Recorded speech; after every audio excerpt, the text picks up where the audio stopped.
The pursuit of meaning. Here we are again, another day. Hope you all are doing well. I got my boy Ries here with me. Ries-san, like Nissan. Like Nissan. Hola, ¿cómo estás, everybody? What you think about thinking, bro? Well, I don't do a lot of it. Man, I feel like society has this addiction to thinking. Okay. You know what I'm saying? Like, as a culture, as a world culture, we've developed this attachment, this connection to our mind. So much that we think that our mind is the totality of us, kind of thing. You know what I'm saying? Totality as in like identity? Yeah. Like the mind, okay. Like, okay, we've gotten so attached to our thinking and we've identified so much with our thinking that we think our thinking is us all the time. Right. We think this is me. If I'm having a certain thought, I'm thinking it's coming from me and I think it's my thought and I identify with it. And then I'm like, okay, I believe this thought is real then. Right. And this is now part of how I perceive myself, and this affects how I perceive the world around me. And it's crazy because we have this addiction to thinking that we have like this tendency to overthink or to over-identify with our thoughts where, you know, a thought will come up and instead of questioning it, we'll just go with it. Instead of questioning that thought, like, where did that thought come from? Why do I think that? Yeah. Who told me that thought, or who told me a similar thought that made me think this is me, or this is a thought that fits, so I should adopt this thought. So we have this natural tendency to attach ourselves to thinking, and like, what do you think about that? It's touchy, isn't it? Do you ever experience that? Oh, me personally, 100%. But it's a touchy thing to talk about. Only like anything, I guess, is touchy to talk about. But it's like a thin line because you hope that people are thinking. You know, I'm surprised a lot of the times how little people aren't thinking. I'm envious, and I don't mean that like, oh, they're little. I mean, what I mean is they're not busy thinking about the same things, and thankfully so, because, you know, I don't know. I do agree you can get too good at thinking, as in getting good at it, as in it becomes a problem. You're so good at it, that's all you do is you just think. You never experience anything. I mean, you're experiencing, but you know what I mean? Like, we're talking about ratios here and percentages, I suppose. But like, you know, like people always trying to say live in the present. I think they're saying the same thing. It's all kind of, you know, correlating around this idea that there's going to be some kind of amazing thing that happens when you're present. I feel like everybody's chasing this, like a dog chases its tail, and I think they don't even know what they would do with it once they got it, or how precious it is, or actually how simple it is, and how maybe lackluster they feel.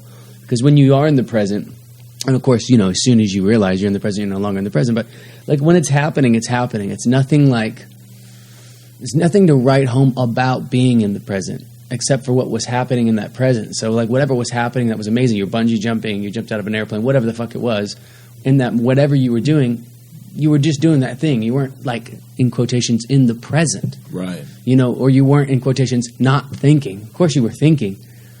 You were just preoccupied with what was happening at that very moment. Not the past, not the future, or how you got there, or what this is going to lead to in the future, or if the chute's going to open up, or whatever the fuck. You know what I mean? You're just present. But we talk about it in literature like it's something amazing. Because in and of itself, it's nothing special. Just think about it. Yeah. Just the present, just talking about the present, it's quite boring. Why do you think you think? Because you're bored.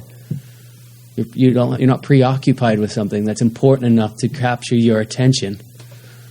You know, sometimes, and it's weird. You'll be talking to your mom or somebody in your family or somebody you really want to pay attention to, but it's always a ratio.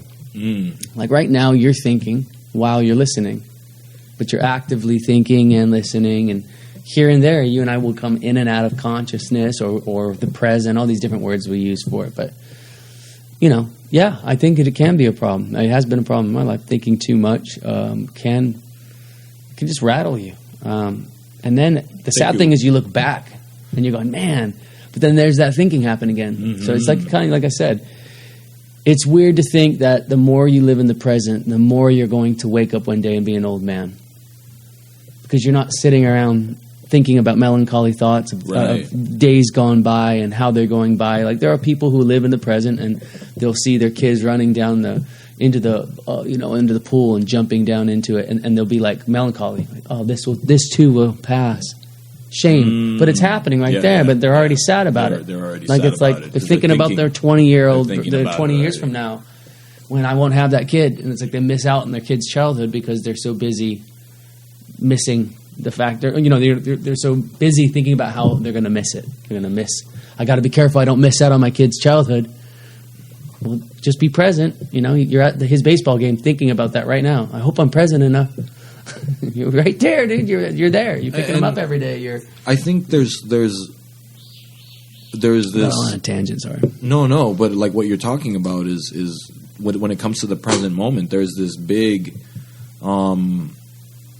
There's a lot of dialogue about it nowadays. Be in the present, be present. It has Eastern been philosophy. I mean, you're talking about thousands of years of people saying try to be present. There's always dialogue about it, but I feel like it's become kind of commercialized now, and that's kind of, in my opinion, that really kind of scares me. A commercialized idea of being in the now, Does it scare you?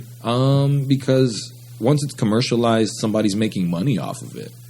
When really there shouldn't be anyone making money off of the present. Why shouldn't anyone make money off that? Because it's something that is already there.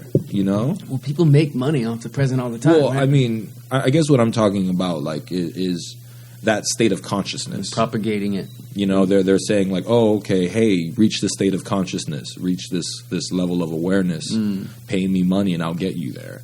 I'll show you the practices that I do to get there. And it's like, I guess I kind of feel this discomfort about it because it's free. Why charge someone to learn these things? Because it's marketable. Why buy it?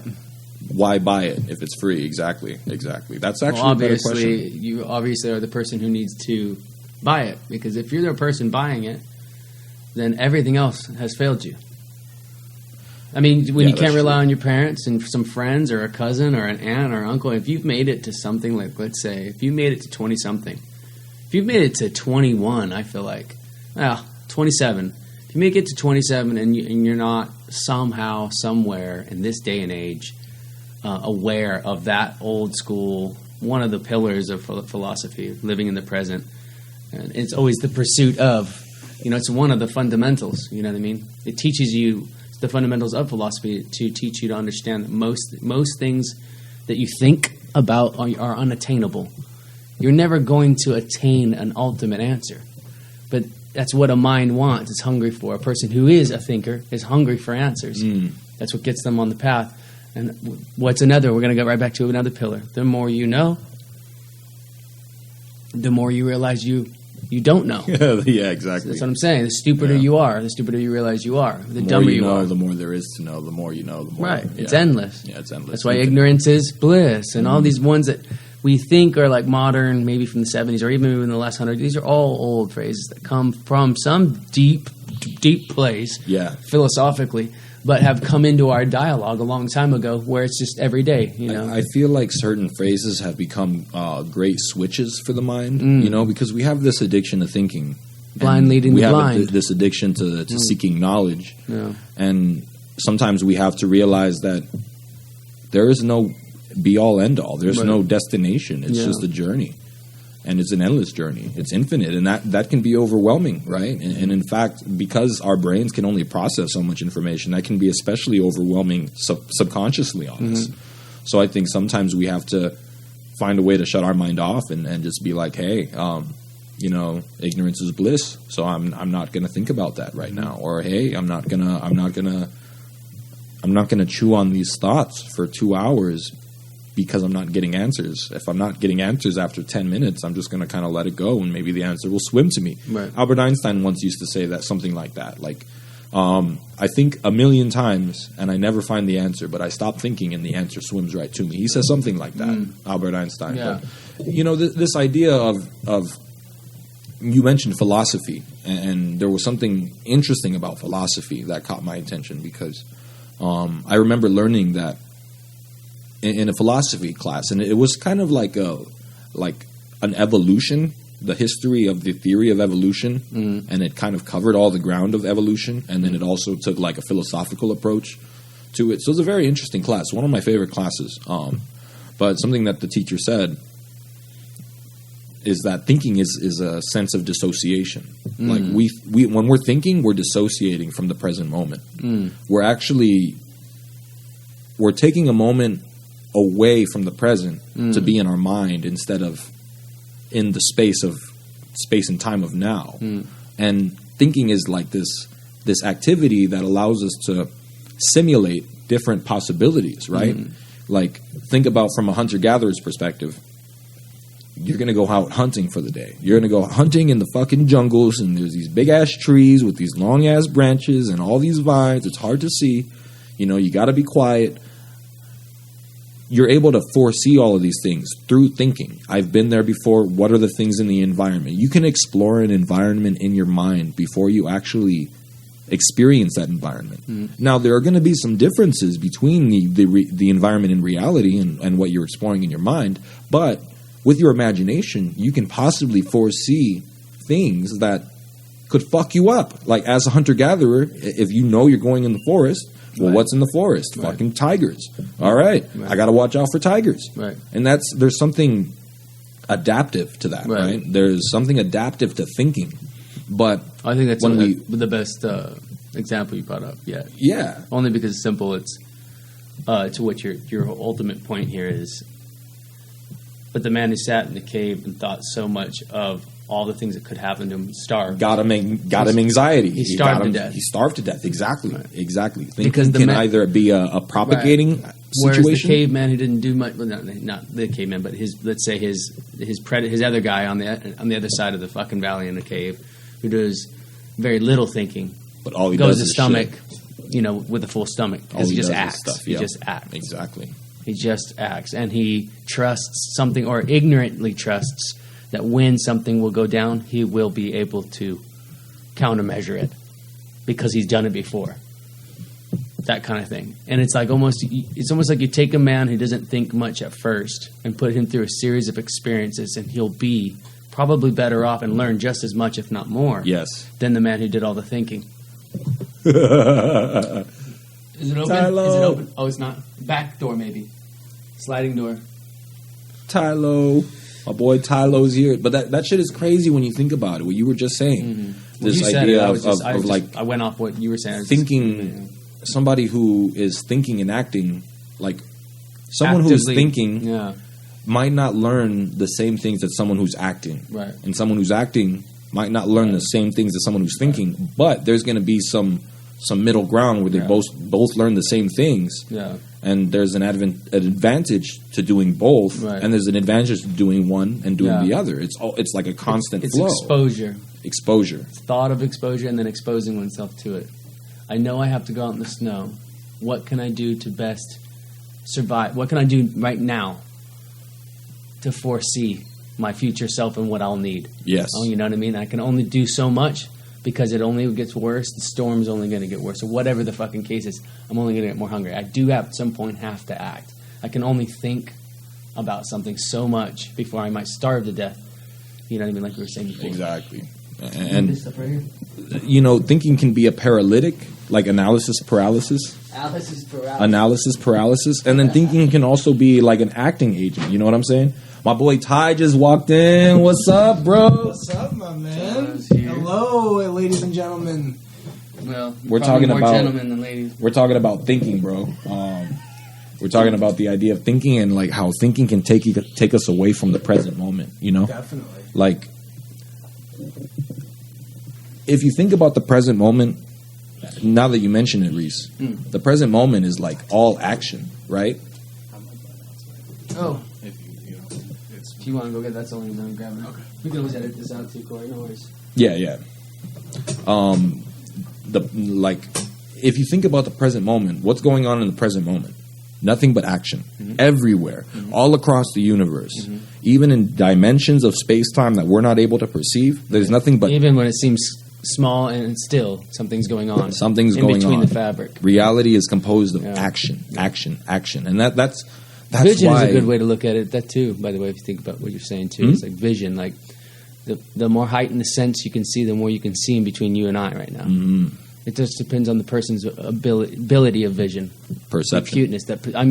Literally, if we could see better, we could both see the air between us. Yeah, that's true. What seems like there's nothing between us. That's true. It's just like overthinking. It's like the more you look into something, the deeper it gets, the more lost you'll get. The fucking rabbit hole. And if that's your thing, though, so I think some people who like to think that is their thing is to be lost. That's true. Maybe that find presence in it. Well, that's the thing. Is like, I think sometimes we learn thinking as a coping mechanism. Like we go to a safe place in our minds and we reflect. Okay. And that's actually dissociation at the same time. Yeah. So we're dissociating as a coping mechanism, and that actually that can be seen in like psychological. What do they call that? Mental illness. Like people who suffer from mental illnesses experience dissociation, and it's not in their conscious control. Right. It just happens naturally on its own, and they can't get away from it. It's like people who faint when they see a needle. Exactly. It's like the ultimate dissociation. Boom. Ultimate dissociation. So scared. I'm just gonna shut down my entire body. Yes, fainting out of fear or any kind of panic is the ultimate dissociation. It's just like, I'm gonna shut off. I don't want to play. Don't want to play, bro. I don't want to play. I don't want to play with you. Don't want to fucking play, man. And that shit is crazy. It's crazy, but you know, we've been doing a lot of acting lately.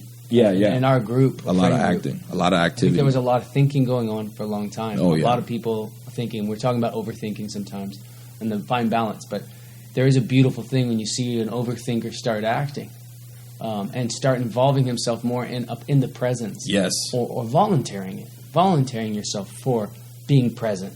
Because when you are in your mind all the time and thinking, overthinking, you welcome something to dissociate you from thinking. Yes. Skateboarding or whatever it is, riding a bike, getting across the street, hanging out with friends, whatever can get you in the moment, you look forward to it. Because I have enough time with myself. I like myself. I hang out with me all the time.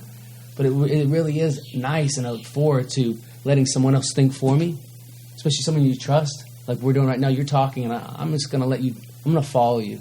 You know what I mean? And I'm not afraid of where you're going to take me. That kind of thing. You look forward to it because, so often I'm the guy leading me around the house. I know where all the creeks are. I know all the ghosts and all the bodies are buried. It's more fun to go into your house. You know what I mean? And experience a whole new haunted house and see what's going on. Whatever it is, And thinking you're right. I think it's sad. Sometimes I see people disassociate and they're at a house full of people. And they'll be sitting there telling me how their heart's broken. And it's like, man, you got a bunch of people around here giving you a lot of love by merely asking you how you feeling. Trying to walk you through your heartbreak, whatever it may be. But you're just missing it. It's right in front of you. And Ty, what we were talking about before you came in was how, like, as a society, we've become addicted to thinking.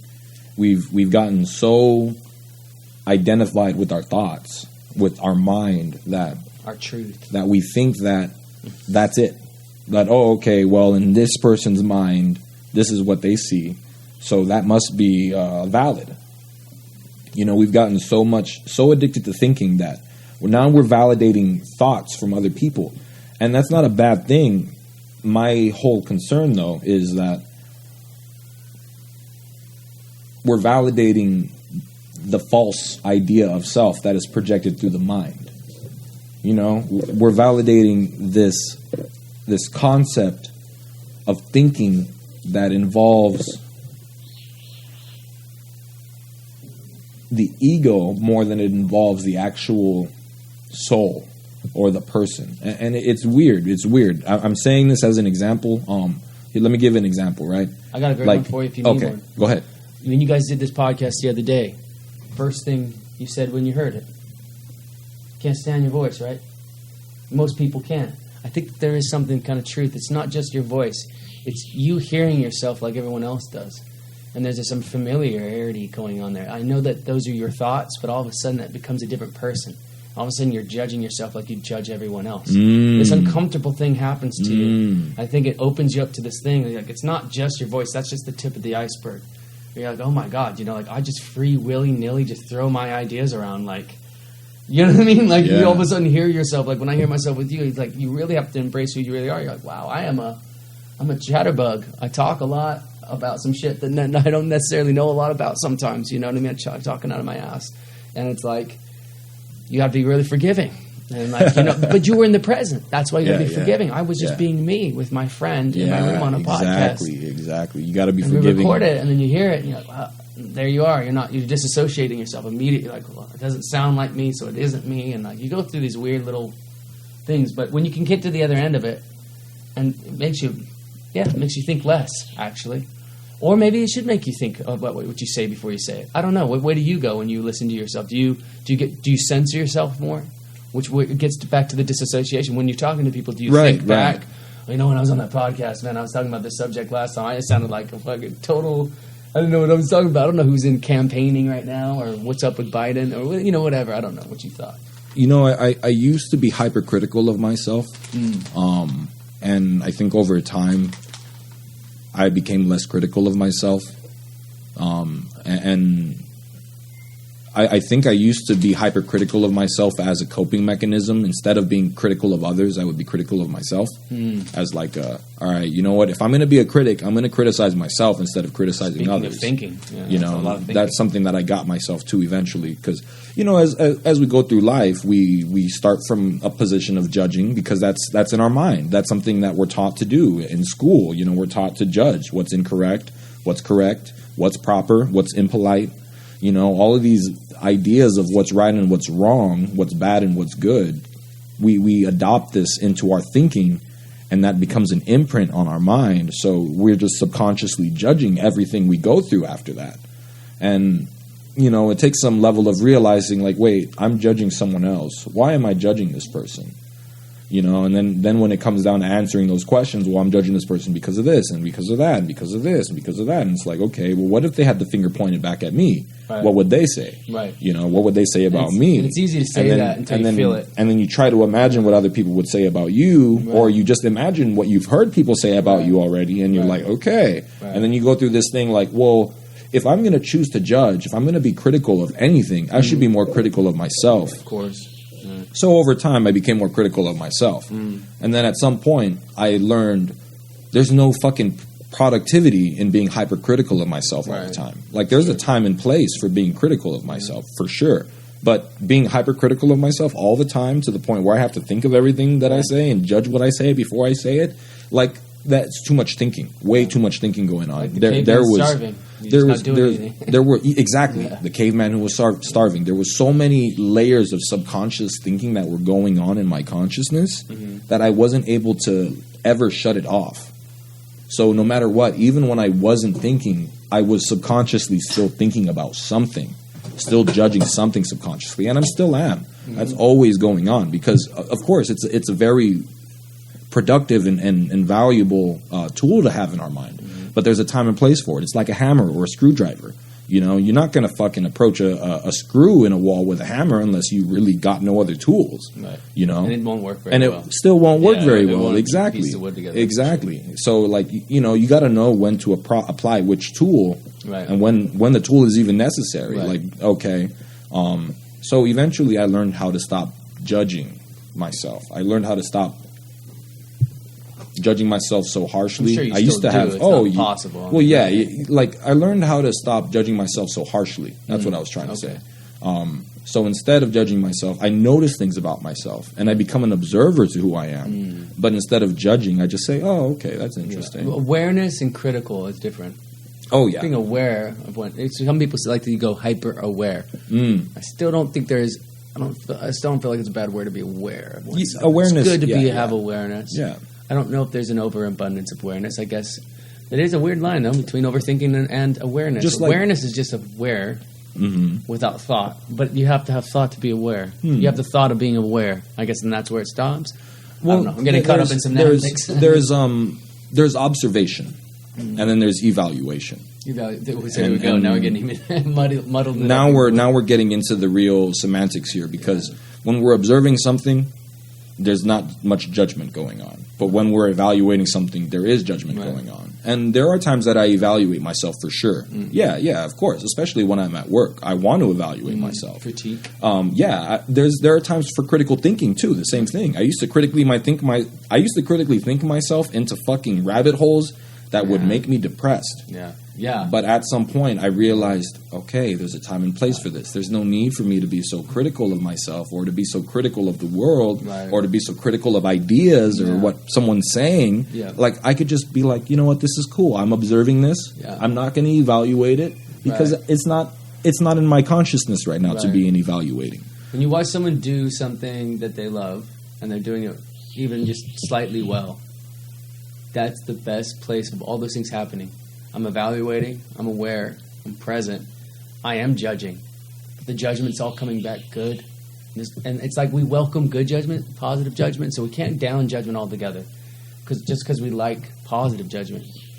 Right? There's a time and place for positive judgment. critique. We like to hear when it's a good news. Exactly. Yeah. Do you know what I mean? But that depends. No, unlike myself. Sometimes we don't like the good news, but my point is, like, when someone, you can tell when someone was present and they were doing something they loved because you told them later, and you go, hey man, you're looking really good, you're coming along. And you get a genuine, you're like, really? You think so? And you're like, right. Everyone else knows so, but it's fucking adorable that you're the last one to know.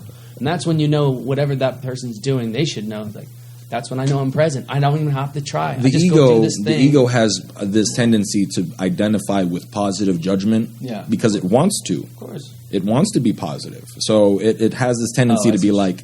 You think that the ego wants to be positive? Well, when we identify with positive judgment, that's the ego just telling us, like, hey, that's a good job. Yeah. That's great. You know, and there's nothing great also about beating that. You up? Well, yeah. There's times where we identify with negative judgment, too. From the ego. Sometimes we have a tendency to... have like this preference for positive judgment over negative judgment, and just like we have this tendency to doubt the positive instead of the negative. We have these interesting tendencies. Have you ever noticed, like, yourself doubting the negative? Have you ever had a negative thought and be like, well, what's the likelihood of that? It's practiced. It's practiced. Yeah. I don't think it's natural for me. What's natural for me is to doubt myself, doubt the positive, or doubt what I'm doing, or definitely. If I feel something positive, let's say, depends on it, of course, artwork. If I feel too good about something, I'm usually gonna spend a couple weeks away from it because I'm blind. It happens a lot with songwriting, because sometimes something feels good to sing more than it actually sounds good to hear. Sometimes it literally is just cathartic what's happening, right? And it's the regurgitating of emotional through this kind of method. And that feels good. And then you listen to it, and he's like, it's not so pretty. Like, just that vomiting feels great. It's good for you. You get it out of your system. But it's not pretty to watch or listen to later. And it's the same thing sometimes with a song. I see what you're saying. You know, heartbreak sometimes is a beautiful thing to hear. When a man is heartbroken and he can sing it. And he can vocalize it. And you can feel his hurt, not only through his words, but how he's singing it and the strain and stuff like that. Other people, shut the fuck up. Like, don't sing me that song. I don't care, dude. Like, I care about you, but all of a sudden I really want you just to shut up. It sounds so bad. I'm tired of all this shot dog and Yeah, man. Yeah, I'm one of those types. I'm one of those. If you're going to sing praises to me, sing them to someone else, please, because I don't want to hear them. Yeah. And it's not because I'm getting better at it. I'm trying to. It's not because I doubt the positive. Yeah. I think it's because I feel uncomfortable receiving. Yeah. Praise. 100%. And there's nothing wrong with that, I think. There is nothing wrong, per se, with it, in parentheses again. But Yeah. Wrong in parentheses, right and wrong are always. There's some good in that, too. Yeah, for sure. Like, when people praise me, don't get me wrong. Depends on who's praising you. Don't get me wrong. I won't tell anybody who's praising me to shut up. If a crook praised you. Oh, well, you see, here's the thing. Yeah. I don't like praise in general. Like, if I get praise, I'll smile and I'll be like, it makes me feel embarrassed. Yeah. I get shy. I get all rosy cheeks, but and I get all like. Feel like shit. I've also made them feel like shit for doing it. Oh, which I regret. You praise them too much. Well, no, they praise me, and then I make you feel like shit for praising me, and make you just rethink your whole. Why what did do I you even? mean? Well, because sometimes you greet somebody with. Give the dog a bone and get mad at him for eating the bone. Oh, I see. You know what I mean? Yeah. It's like, oh, you know what? Hey, Ries, that Einstein drawing you did is really good. yeah, well, if you knew what fine art was, you would know that that's just okay. I see what you're saying. And I went out of my way to tell you something, and I didn't even want to. It just came out of me, out of my heart, and then you just wrote. Family a 5-course meal that's high quality, and you don't expect them to eat it, or get mad at them when they do eat it. Right. You're reflecting that part which makes you great as an artist. I think. Is you acknowledge everything around you, not just your work, and you say, "Hey, well, my work is great on its own, but if you look at everything else, but if you're in the present, like you're talking about, what this is the whole thing, conversation's about, what I'm trying to get better at as well. But being in the present is like, because you know how it feels when you tell somebody, and you come out of your show and you tell them, "Hey, man, you did that really well." Like you tell somebody like that, how do you want them to respond?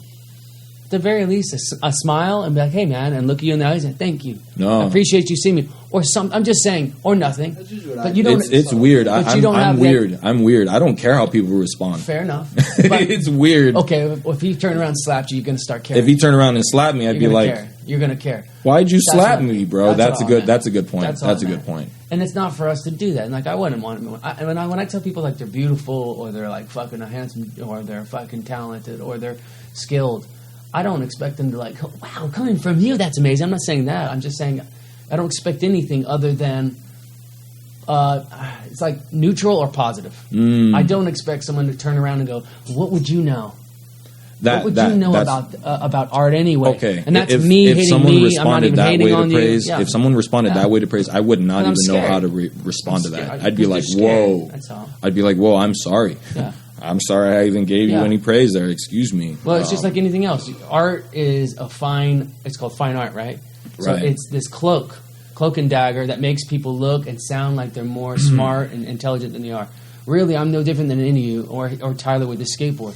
We're chasing something, and we wouldn't know. Like Joker, I love that thing. You know, I'm like a dog. If I chase a car, I wouldn't know. If I got a hold of it, I wouldn't know what to do with it. The problem I have with like the idea of fine art. If he's the best skater tomorrow, I don't know if he would be driven anymore. He wouldn't know what to do. The problem that I have with the idea of fine art is like a hierarchy of art, of creativity. Like this creation stands out above all the rest. That kind of stuff. Like I think everything in this world is art. Everything that I've encountered, everything that I interact with is art. And I believe that being able to praise art is being able to praise whoever created that art. Yeah. Whether that art was created on its own out of nowhere or if somebody created that art. Like when you the difference between hitting on a woman and telling her something that's beautiful about her is night and day. You can say the same thing. Yes. It's so pure they can sense it on you. They can feel it. Or you go up to a woman and you go, "I just want to tell you like God, you know, you're blessed. I hope you do know that. I know you're no different than the rest of us and you got the same issues, but I hope you know. But it's probably something you already know, but in case you didn't, or you need to be reminded, right now, in this little window, I don't know how you're going to age or any of that shit. Like, you say all that, but right now, you are blessed. You are a beautiful human being. And then they'll see it. They feel it. If you tell anybody that way, they feel it because that's genuine praise. Yeah, because that's genuine praise. And then there's the other kind of praise where you're just giving someone something because you want something back. And that's not the right kind of praise. That's disingenuous. Right. And I think in the fine art world, there's a lot of that disingenuousess going on. And artwork's just like dating. Yeah. You can turn an artist onto you or you can turn them off to you real easy.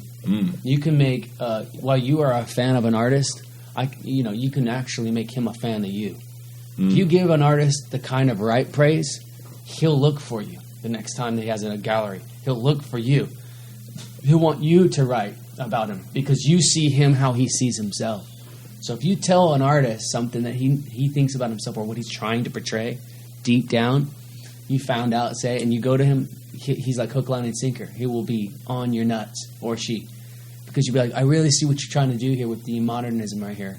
It's very like circa 1933, very kind of smooth edges, cubism. I like that. And you walk away and they'll be like, they get it. It's almost like X-ray vision. He knew someone the wants classes to feel that I understood. liked best. They want to feel understood. They do and they don't, because all of a sudden it's like part of you is like, that's my recipe. And now you know how I did what I did. You know, like now you know I'm into Da Vinci and Van Gogh, and like you know I like yellow because he did, and you know what I mean. Then if you know Van Gogh's story, then you kind of know my story because I like romanticize about that. So it's almost like going, you know, pulling your shirt off, and then you're not sure, and then all of a sudden the person's like, And you're like, oh, well, then fuck you. But you thought they were going to go, okay. Same thing with the skateboard. I met meeting here today, this guy named Trevor, right? Mm-hmm. And he's like a very skilled, seasoned skater. And you could tell when him and I were talking about the trick he was doing over the hip, that he was all doors just crumbled down. Whatever persona he had developed was gone. Yep. Hi. You know what? You know, him and I first name basis right away, because him and I, it wasn't about the conversation, it was about this trick. Yeah. And then, right, you know, we go into a gallery, and that's the same. It's game recognized game. Right. And then, you know, I don't care about all your moral, I don't care about your whole persona. Right. It's more so, what the hell you know about me. Right. Wow. We can get to a level where no one else could because of all this fabricated bullshit. We can get past the bullshit. Yeah, we cut through it. And then, exactly. Yeah, I'm exposed. You see me naked. It's just like when you see an ex-girlfriend. It's a different thing because you've seen me, but in the most vulnerable situation. Yes. And while you're in public and everyone else is still strangers, you see him across the bar and you're like, I remember you. Yeah. You remember me at the all those moments. I see you. You remember that? All that, and it flashes before your eyes, and they're all married now with kids. You're like, I see you. Remember that? Exactly. Yeah, I remember that. I remember that. Those are the best moments, really. I think that sometimes it's worth talking about that society kind of gets you in these lovely places that if you can act gracefully, it can put you in a situation where you talk to an ex like that, or you're in a situation like that, where thinking is fun, where you can almost have a download experience with each other across the room and go, yeah, and we are mature, we've moved on. It's interesting, huh? It's like, it's a weird little mountain we climbed together, huh? And now we're just kind of over climbing that mountain ever again. But it's in our horizon, it's on our peripherals, it's out. It makes part of our landscape. It's part of my landscape, and it's beautiful, and I love it. I look at it, but I'm not going to climb that mountain anymore. I'm probably never going to even travel over there again. But it was cool, and I know all the details. You know, I know what makes that rock shake. I know what makes that rock grow moss. All that shit. You know, I know, got a little abstract. Let's pause and take a smoke break. Oh, yeah. Smoke break. Oh, yeah. Yeah. No. Yeah. That's all. I'm back from my smoke break. Back. Mm-hmm. So yeah, bro. Yeah, the addiction to thinking. What do you think about that? How do you feel when we look at the conversation as a whole? Like, what do you think of the addiction of thinking? Addiction of thinking. Well, I think, like I said, what's your definition of too much thinking? What is your definition of overthinking? And are we only concerned about thinking because when it gives you negative outcomes? Do we only talk about it because are we only bringing it up because there's too much of it going on or something like that? No, I guess what I feel is that, like, perhaps we as a society haven't fully found out how to make time and space for our mind to actually rest on its own. I mean, yeah, sure, we make time for that when we sleep, but, like, how often do you find yourself going on and engaging thoughts or going on and engaging conversation with someone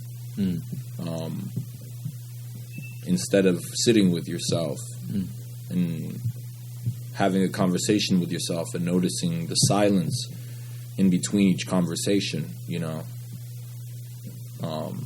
As a society, I feel like we don't really pause a lot. We don't really stop to process things. Our minds are constantly going. I mean, we don't really give time for processing unless you have a good job that gives you time, you know? I think it comes back to sometimes, like, is what's good for one person, is it good for another always? What might be a universal truth for you might it's not necessarily just because they don't get it, it's just they don't need it or whatever. It's not a tool in which they necessarily ever wanted or accrued or need, and they get about life just fine. That's true. They're still good people. I think maybe that's where we're going in a weird way. When a person becomes so thoughtful, not just thoughtful, thoughtful in the way of what we're talking about, yeah. Not thoughtful in terms of mindful.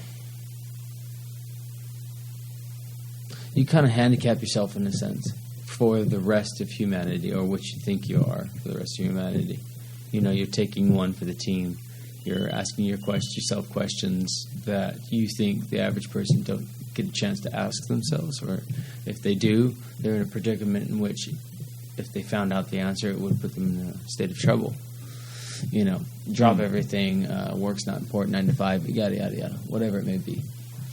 Find God, find religion, find freedom, find the wave, be a surfer, what a hippie. All of it is escapism, delusions of breaking away from what you think or what you've convinced yourself conveniently that is you fit into a diagram. Like, okay, I'm 20-something, I have a kid on the way, I got to get married, that kind of thing. There's so many different kinds of, modalities of thought in that sense. But in the end, it's like, as long as you're not taking yourself too seriously, I think abundance of thought is never going to be a problem. As long as it's not a problem for you. If you don't want to kill yourself, if it's too much for you, you can handle the energy that's in your own mind, then yeah, you should go study and try to find a way to cope with that, because everything has its reason, its purpose for the way you are. And it seems like it's a you problem.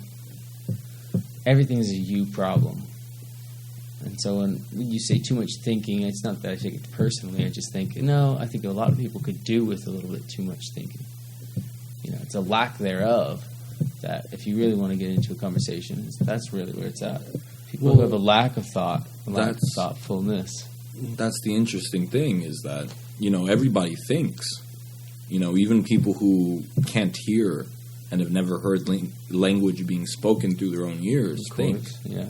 So the idea that thinking is a bad thing is not really what I'm trying to express. I'm not trying to say that, like, thinking, or as a culture, us thinking together or working together. I don't think I'm referring to that. I think what I'm referring to more specifically is the heightened amount of mental activity in every individual, and that attachment to that activity. Like, we identify with our thoughts. We identify, not only do we identify with our thoughts, but we identify with our emotions, and those kinds of things, I think is very important to take a moment to not identify with anything. And I think that's what I mean, is like, maybe we have this addiction to identification. Maybe what I mean is the addiction to identification instead of the addiction to thinking. I don't know. Yeah. Maybe it's a tendency instead of an addiction. Maybe it's more of a tendency. Right.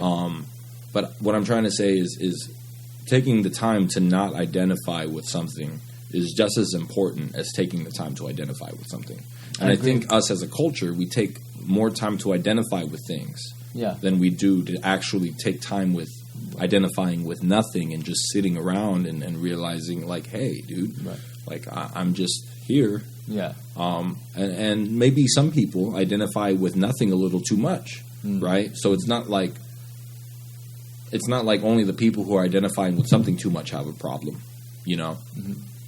People who identify with nothing a little too much, they might develop a sense of nihilism. Nothing means anything, Nothing means nothing. Right. Or basically, this life is meaningless. What's the point?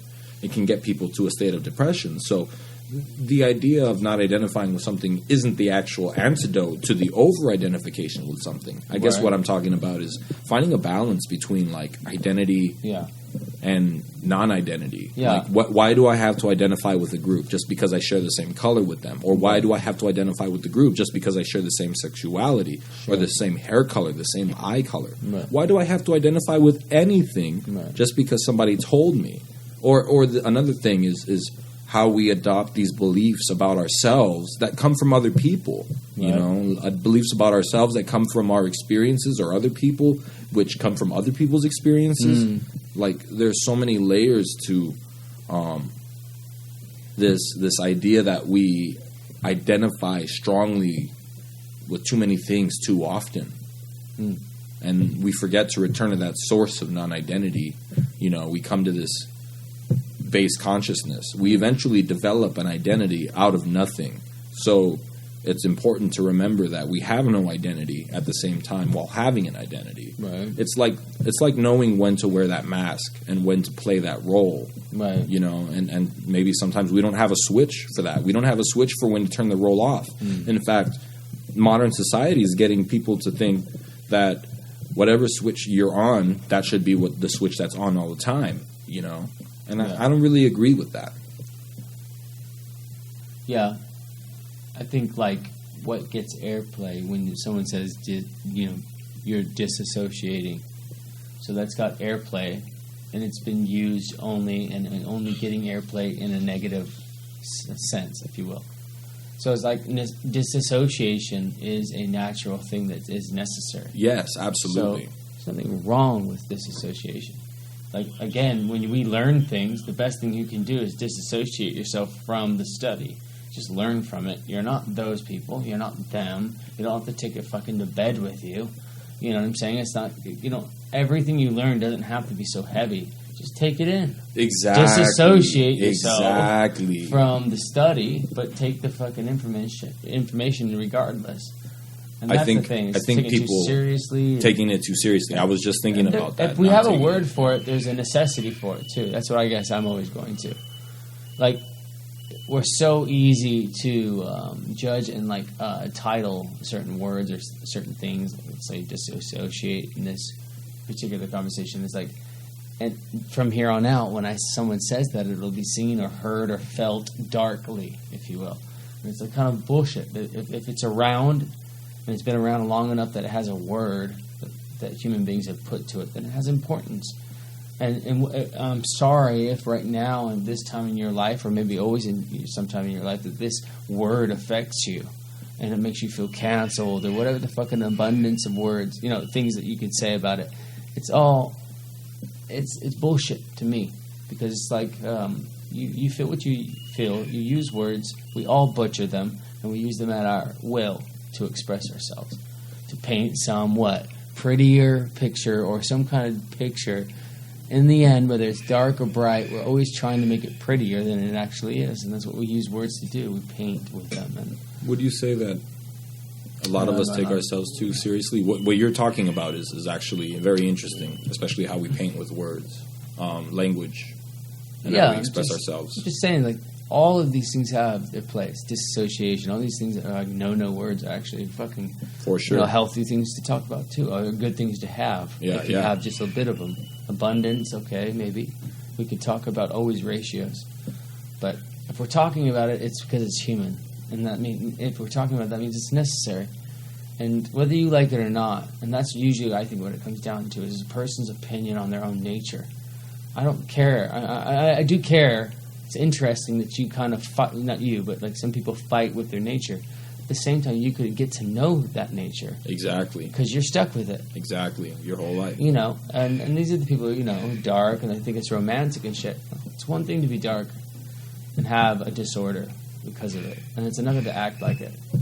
That's all I mean. Postulate that kind of shit. Like, live your life. Everybody's got enough truth to fight through that we can all talk. There's all some of the sandwich that we can all have a bite. You don't have to take on any of our drama. You see that too. A lot of people they think your story maybe is deeper, darker, or whatever, and then they'll take that because they think theirs is not enough. But really, they don't realize, like American Dream, someone who suffers in suburbia has a 401k, insurance, dental, kids, the wife, all the whole thing, It takes him getting fired from his corporate job to make him realize I was just a guy who liked football and blah, blah, blah. That's what I mean. Anyway, I know I'm going off on a tangent. I'm just saying to me, anytime someone poses an issue with, like, semantics, I always go... Just remember, the only reason we're talking about it is because it's probably necessary in some form. Exactly. We're always going to be talking about balance. Always. And you know what's crazy about human beings? When we're at our best, we do something simple. And we do it and excel at it. And most times when we like somebody and when they do it, they're not good at talking about it. Like when you talk to Paul McCartney or John Lennon or any of the Fab Four, none of their answers about any of the songs they wrote will be good enough for us. Mullen I love him about skateboarding, and he's pretty goddamn close. Rodney Mullen. Rodney Mullen. He's pretty close to being kind of a guru-esque skateboarder. But nevertheless, if I met him, he'd just be a dude. He's just a guy who's super into something. And, you know, therein lies the crux of the problem with some people. Idolizing something.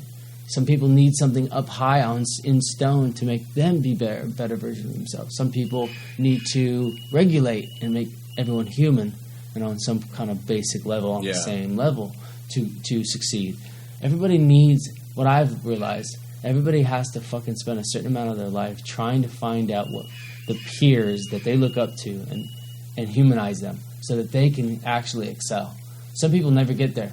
But it seems like most people I meet through their 20s and their 30s, they figure out what the guy that they've been looking up to has been doing all along, and they finally figure it out, and then they get that out of the way. And they make the money, or they make the art, or whatever the fuck that is. It just seems like they figure it out, as long as they stay healthy. And all of it was necessary. And it's always, you have to wait for the end. You always have to wait for the end of the movie to realize you may not like some of these attributes of a person or their story, but you always like the outcome. We all love Amazon Prime. We may not like the man and how his journey and how it came to be, but it's here and you like it and it comes to your doorstep. So it's like everybody's story is the same in that sense. Everything's muddled. Everything's grits. Everything is just, you know, that's why it makes it really hard for me sometimes to talk about things. I realize the older I'll get, the less point of view and the less opinions I'll have. Yes. You know, that's really what it is. The more you learn, the more you realize everything is everything, and everybody's just doing their thing. And you know the people that love you, and the people you love, and the people, and you know how they talk to you. You know where they're at in their life. Maybe you don't, but you know, you see the stages. You see the stages of growth in everybody and where they're at. And your homies, I don't know. Sometimes, like you said, the overabundance of thought, maybe too much. Maybe enjoy each other a little bit more. When you find something good, it's not forever. It's not everybody. It's not forever. Remember that if you got some good friends, especially if you're a man, and you got some good homies that you can trust and shit like that, and you can talk like this, like him and I are, like Corey. It's so simple. It's not what we're talking about. It's that we're talking about it. You know, we're exercising our minds. So there is no such thing as an overabundance of thought, especially when we're in here enjoying each other's conversation. We're recording it for future. And someone told me once that you can't overthink. Only think negatively too much, right? Or think too much on the negative. Right.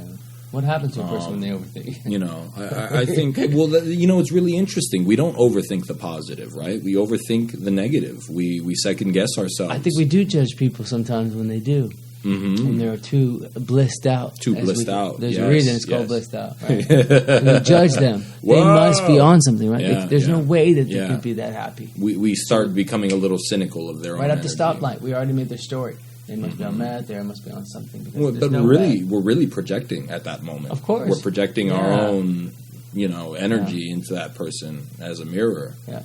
And you know, the interesting thing is something that you mentioned that really got my attention is that there's no one size fits all to how to experience life. You know, there's no one size fits all to there's no one answer that works for everyone. You know, everybody's got their different answers. Yeah, exactly. Us talking about it helps us find more answers which work for more people. It's a beautiful thing. So it's just good grease. Diversity. Yeah. But another thing I wanted to ask you is, do you think that, and maybe this is something in my experience, but do you think that a lot of us take ourselves too seriously? A lot of us, like human beings, like a lot of us. Or some of us take ourselves too seriously? I think you'd be fucking retarded not to. I mean, you have one life to lead, and you're only in your body. Of course, you should take your life very seriously, and you should not take it. There's no such thing as taking your life too seriously. To me, it's but taking themselves too seriously. That too, but it's taking themselves too personally. That too. I think I'm saying everything can be done with grace.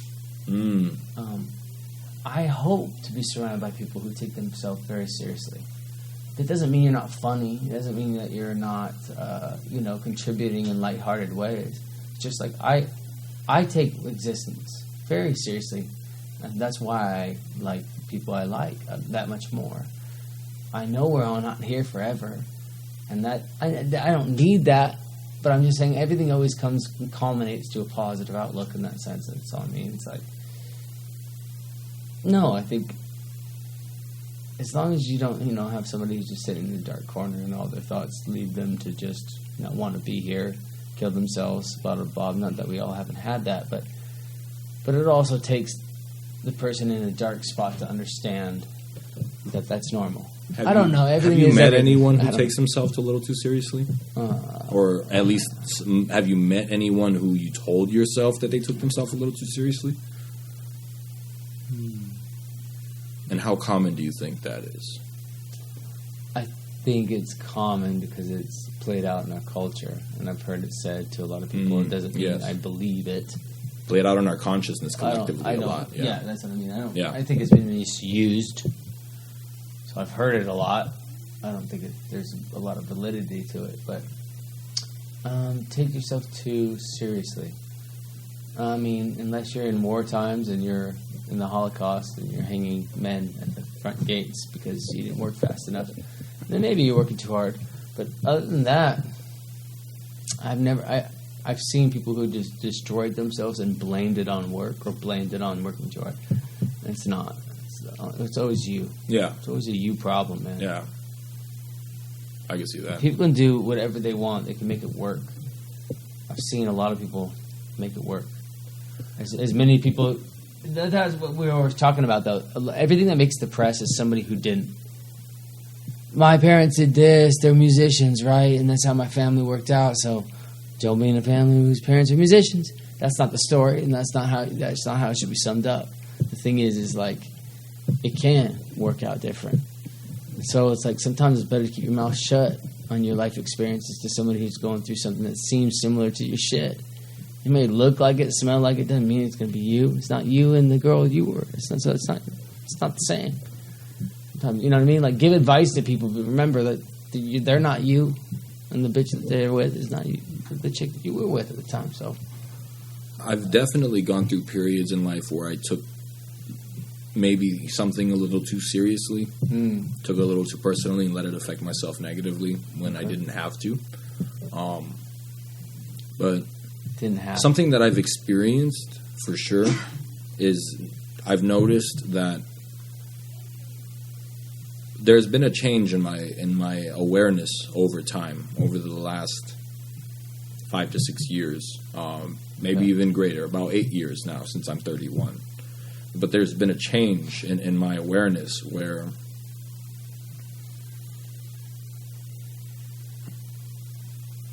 I don't take anything very seriously anymore.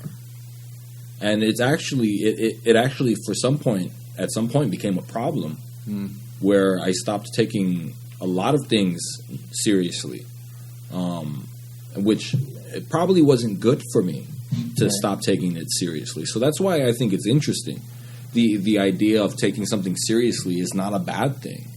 But I have experienced in my life interactions with people where I walked away telling myself, and maybe this is a projection, but I walked away talking to myself like, damn, dude, that guy takes himself a little too seriously. Or that girl needs to chill the fuck out. She's taking herself way too seriously. But, maybe by you making that thought, you take yourself too seriously. Exactly. No. Maybe they had you over to the house and you left, and all they were saying is, "Hey man, it was a joy to have them." Now, how do you feel about your fucking assessment? It changes. So that's what I mean. Like I think it's a projection. It's so different. I think most of the time, almost always, most of the time, it's a projection. Yeah. Of course. But unless the person said, "Hey, that exact thing to you," I do think that as a culture, we have an attachment to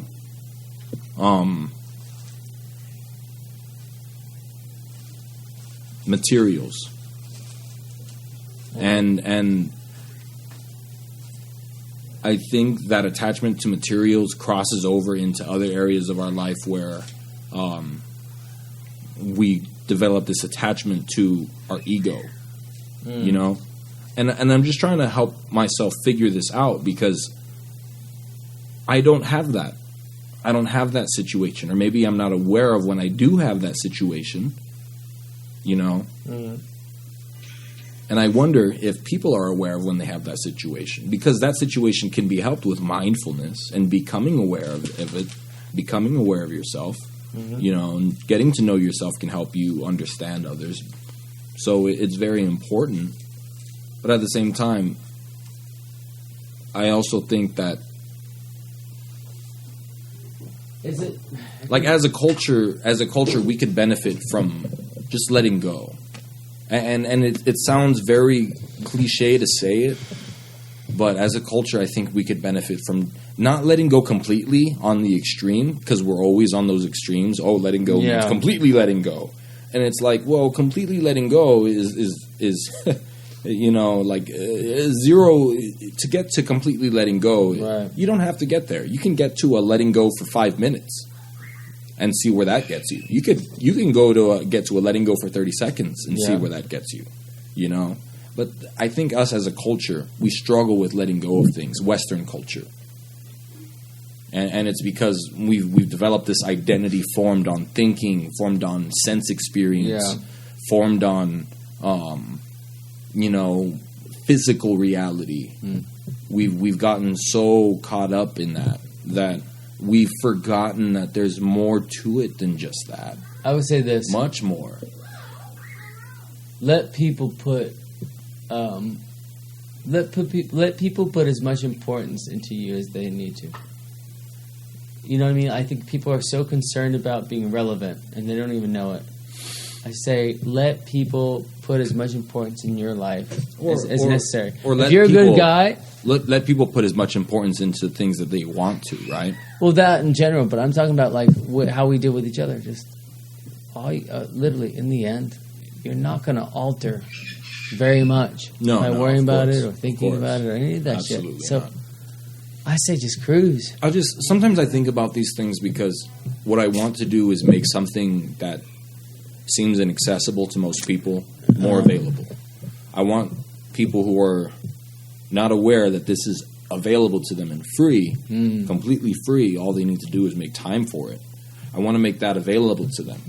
And one of the things that, like me as a person, as a teacher, I'm so willing and happy to share. And what I mean by as a teacher is as someone who, really, I want to be a teacher one day. I want to share information, share life with others. I want to learn.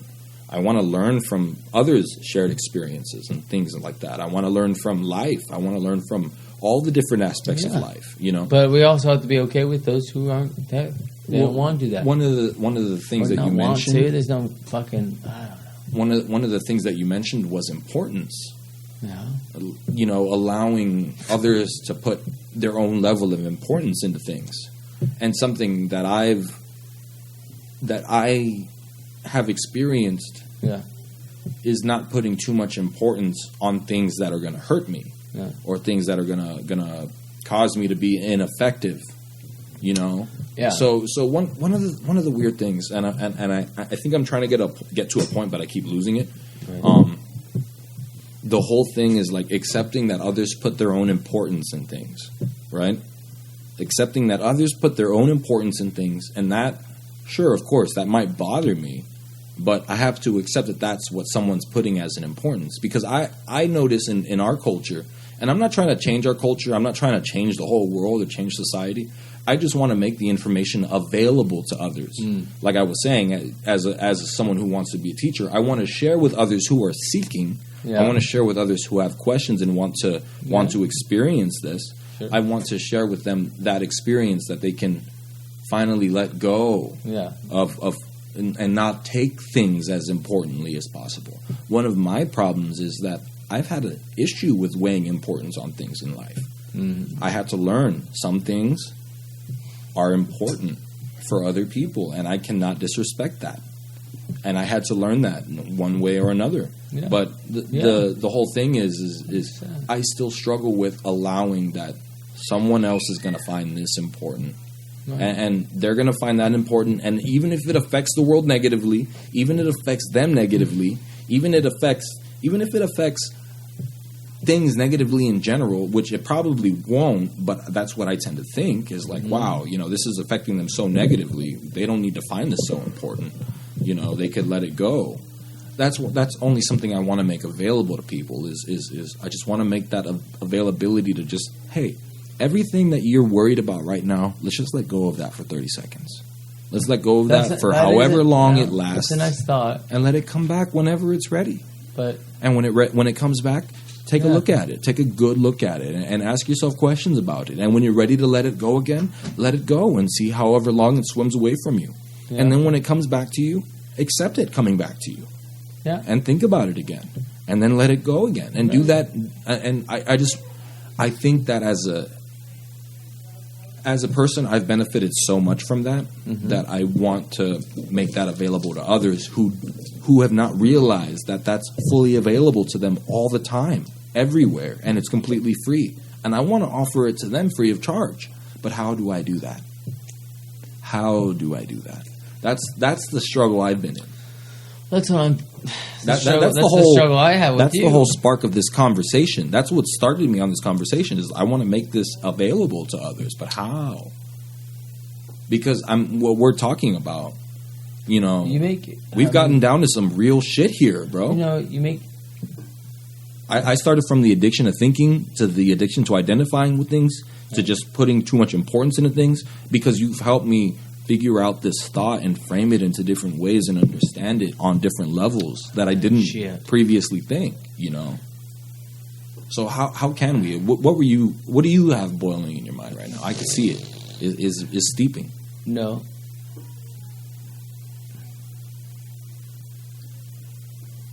What I've learned when you talk to anybody about any of this stuff that we're talking about right now,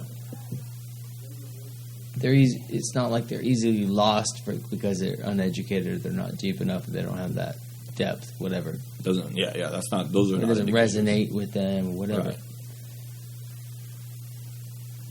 You can't spend your whole life being obsessed with this. It's just like jazz or anything else or an instrument.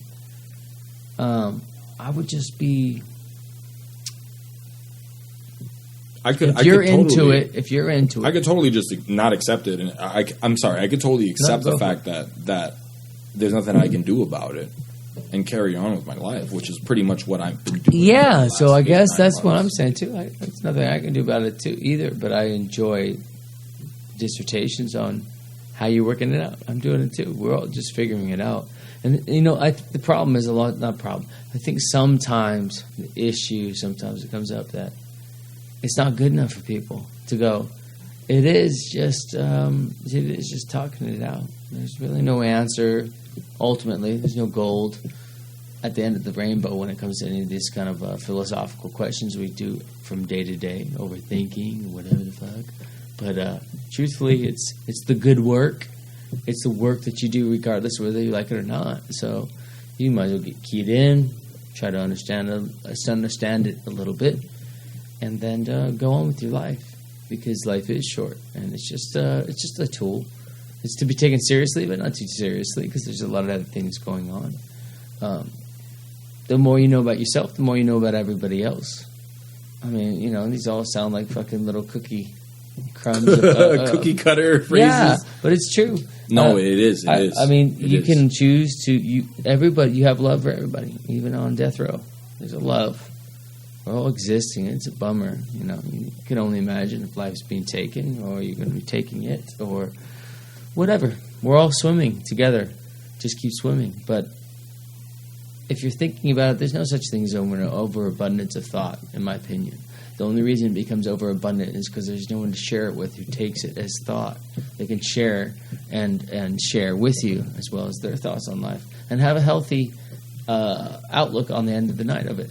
Isn't life crazy? We're just here experiencing something. It's not as heavy as all of us make it out to be, including myself. But it is as heavy as we want to make it out to be. So if I want to make it out to be tonight that it's like heavy, and I want to make these observations, I'm going to show you. I'm not lying to you. It's not fake. That's how I feel today, and that's how I feel in the moment. And I'm entitled to do so. And so are you. But at the same time, don't take yourself too seriously. Emotion is amazing. As many times I go to sleep at night and I laugh at myself. It's interesting what the mind it's little tricks it tries to play on you. And the thinking part of it helps you out of that. The mind is a great entertainer. Don't take yourself too seriously. There's a quote that I guess this is where like the quote, like for me, this started a conversation in myself.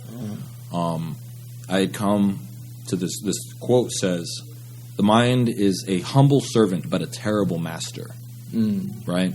This quote came from someone from ancient times, or I don't remember who said Sounds it. Maybe it's a good quote. Mine is a humble servant, but a terrible master. Yeah. And I think, as a culture, can be. And maybe I'm just speaking in terms of the U.S., and maybe I'm speaking in terms of my own experiences, and my experiences could be biased, and they could be a reflection of my own soul, which is really reflecting my own attachments and my own, like, okay, I'm taking myself too seriously, right, kind of thing. And I think maybe it's reflecting my own mind's horrible mastery at me, but I see in the world minds that are terrible masters more than they are humble servants. I see that. Yeah. I experience that. I witness it. Yeah. And I'm not evaluating. That's not an evaluation I'm Right. making. This is just an observation that I've made. And it's, I am not saying this to judge people and say like, hey, your mind is, you're letting your mind master you instead of it serving you kind of thing. I'm not trying to talk down. I'm just trying to say that I notice in the world, and maybe this is a reflection of what's going on within myself, people's minds mastering them. People's minds mastering them instead of serving them. And I just want to make more available to others the ability to develop that servitude in the mind rather than mastery.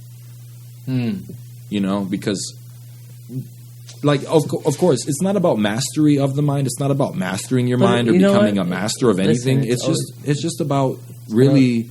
It's always going to be it is and it isn't. For me... Mastery and it's not. It is. For me, it's just about learning to let go of the mind and actually be with it as it is instead of trying to change it or control it or master it. I guess that's letting the mind do its thing. Like you've said, there are times where your mind has shown you some, like while you're going to bed, your mind will say some crazy shit to you, and you're just like, oh my God. You'd be surprised by the things that the mind can tell you. And not all of it's really you. Not all of it is your consciousness or your soul. Some of it is just conditioning. So it's not... I guess what I'm trying to say is I notice how the mind can be such a great entertainer, such a good jester, Like if you're the king of your court, your mind is the jester. Your mind can be one hell of a good jester because it can make you feel all kinds of things that you don't want to feel, that you're not ready to feel, right? Yeah. Like, you're talking about a bunch of different human beings going about explaining the same shit that they've been trying to explain the same, their whole lives. It's not to take away from it. But do you ever like notice this in the world where there seems to be a lot of mind mastery? Like the mind is mastering others instead of serving others, where you see someone's being more of a servant to their mind instead of having their mind serve them. Do you see that? Do you ever witness it? Yeah, of course, and I've been guilty of it. Within yourself as well. Been a victim of it. Yeah. But, I mean, as long as things are working out the way they are, we're going to live longer and longer, but for now, if they keep on working out the way they are, it's, I think it behooves all of us understanding and all that shit, that basic shit. That's what's going to make cross bridges and make you understand people. And they're going to understand you. Someone who overthinks to someone who's simple have a lot of work to do. Or they don't, because they're going to have a couple of beers and smoke a spliff and watch a game or whatever, and they both have their children and whatever. I mean, I'm not trying to be that guy who tries to muddle everything up and turn it into gray wish-wash, but it's true. This life is as complicated as you want to make it. I promise you, any of you have what you feel is escape with death, you get it real quick. I mean, all of it becomes the original Nintendo. It's all for fun. We're doing all this for fun. I mean, having good conversations, hanging out here in this reality, man. This is you know, Star Fox. You know, it really is. You know, yeah. If you're having fun, then go okay. Do it. Have fun. Don't hurt anybody. Don't hurt yourself as little as you can. Be conscious of the things you do wrong. Try to do better. Make mistakes at the same time. Don't be a person who can't make mistakes. You know, that's what it always comes down to. No, that's never good enough for people. The truth is, be a little bit of everything. Be a little bit of everything. Be grounded. Right there, my man. Be a little bit of everything. I know it sounds sexy. It's not sexy. Doesn't have to be. It's really not. Be a little insecure. Be confident. Be a lion. Be a zebra. I mean, do it all. Do it all. As long as you got some breath in your air or your lungs, try a little bit of everything, man. And don't stick with anything. Because as soon as you get stuck with something, you're doing something wrong, right? I don't know. What was kind of crazy about us as human beings is we adapt.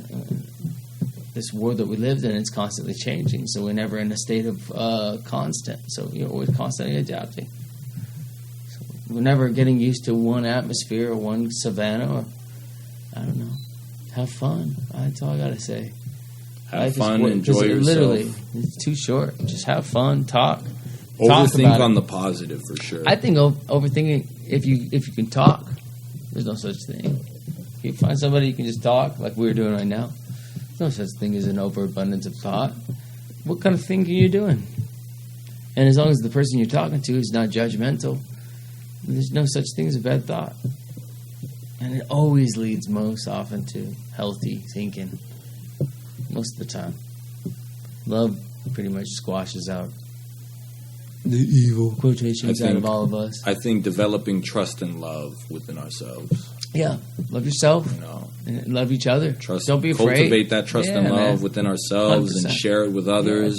Yes. You know, share it with others once we've cultivated it within ourselves. That's some of the best things we can do. But man, the judgment has to go, but it has to stay. Yes. The logic has to elusive. go, but it has to stay. Judgment is elusive, just like the ego. Yeah. You know, you can't get rid of it. You can't shut it off the mind. Dancing, have fun. Have fun. Do something you've never done before. I mean, like, dance with these things. None of them are wrong, and none of them are right. But dance with all of them. You'll enjoy them, and you'll figure it out. I'll make them great dancing partners. None of them define you. None of them make who you are or your identity. I mean, that's all of what this I'm trying to say. So vague. That's what I'm trying to say. foggy. Everything you're saying is what I'm trying to say, and that I'm so glad you're saying it, bro. Because those are things that I experience, and I don't have the words to say.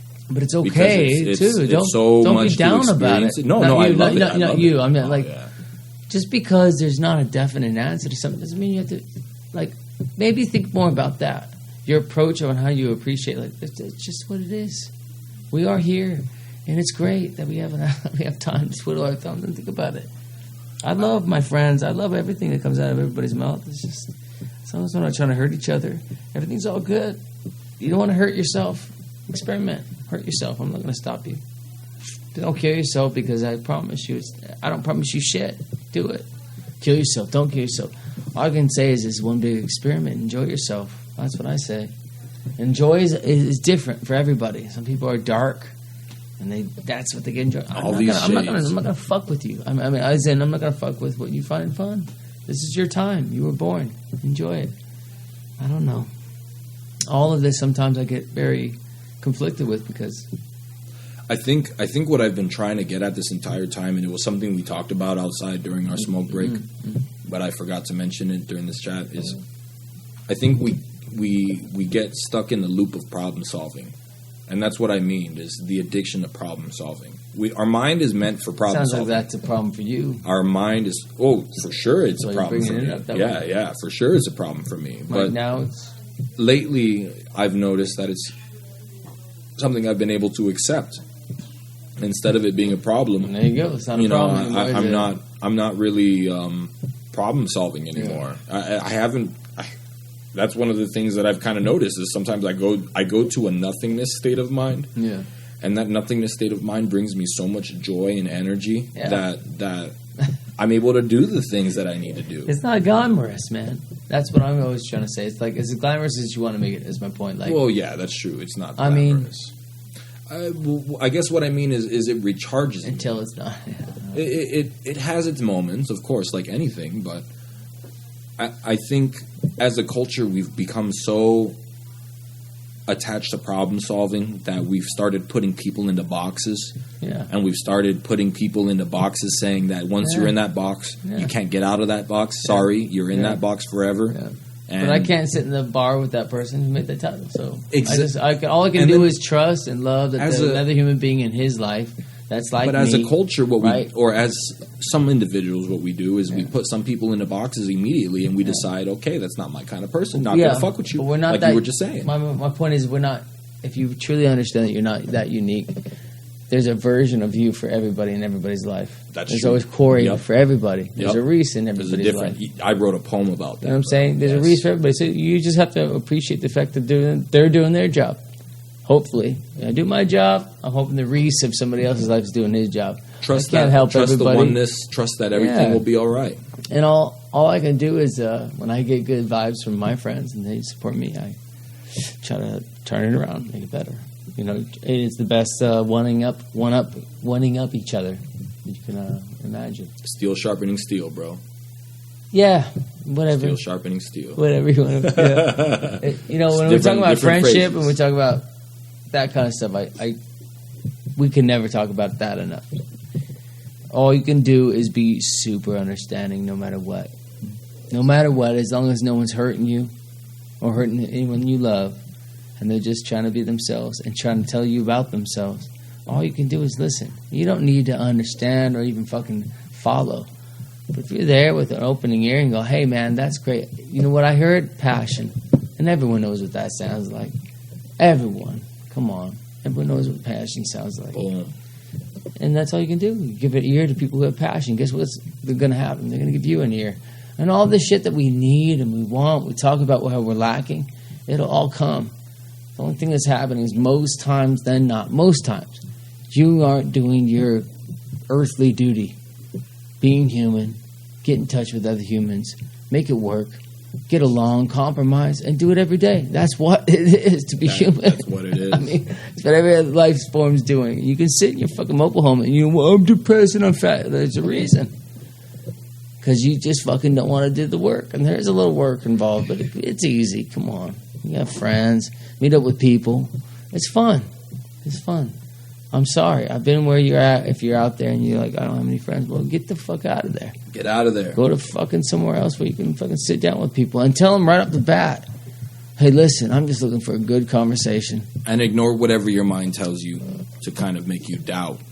Unless your mind's telling you to fucking go home. Just find a good Unless your mind is telling you to conversation. go home and be safe. I don't know. I don't And know, that's man. that. You see what I'm saying? We can probably go on this I love conversation. them all. Forever, That's bro. the problem with the we subject. can go on this is conversation forever, bro. I want everybody to get to this place where it's like it's not romantic, but it's free. It's free. Just love yourself. I know, and everyone's going to say the same thing. Love yourself. Love everyone yourself. else. It's not Be that. I present. know it's not that easy, but just keep trying, man. What time is it, just bro? keep fucking trying. Keep fucking trying. I got. That's all you can do. Do your best.